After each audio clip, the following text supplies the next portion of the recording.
The trend of solo hiking is here to stay, but before you head out, you want to make sure you're safe. Especially if you're going solo hiking, you never want to ignore your gut instinct. That is any kind of a fear, anything like that, that is absolutely your body's radar letting you know that something's wrong. So don't ever ignore your gut instinct. To learn how to stay safe while solo hiking, we spoke with self-defense expert of Peaceful Warrior Woman, Tiffany Richards.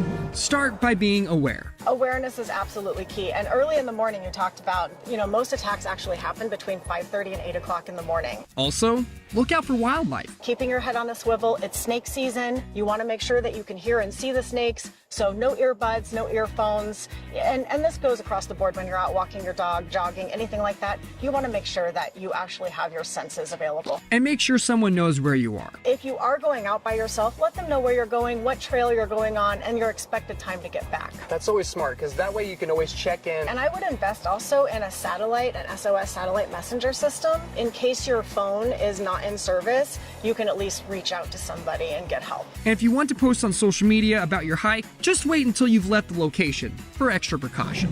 Next up, carry a weapon. Little known fact, we all have weapons of opportunity, right? So we carry water bottles with us, and most of us carry a cell phone. And we can utilize these as weapons should we need to. We can actually use this to strike the temple or the neck, maybe the throat if we absolutely need to. Same with the water bottle. But make sure whatever you're carrying, you practice with it. Because A, it could be taken away from you and used against you. B, you could be completely fumbling with it and lose focus.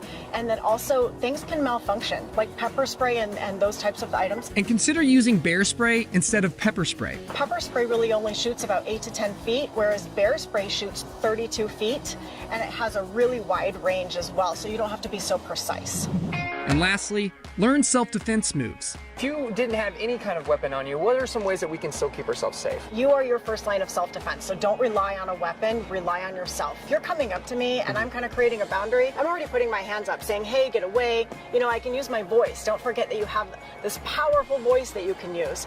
But if you are still coming up and you have not listened to me and I am telling you you need to back off, then I can start striking with my palm heels. So this is just natural, keeping our hands nice and open and just creating that distraction so I can get away, get help is really important. When you strike, hit the vulnerable areas. We have eyes, nose, chin, throat, ears, groin, solar plexus. We have to make sure that we're striking those vulnerable areas to be able to get away. If your palm strikes don't work, use your elbows. If you were to come up behind me, we can strike back as well, and that can go into the solar plexus. We're going solo hiking with our safety in mind.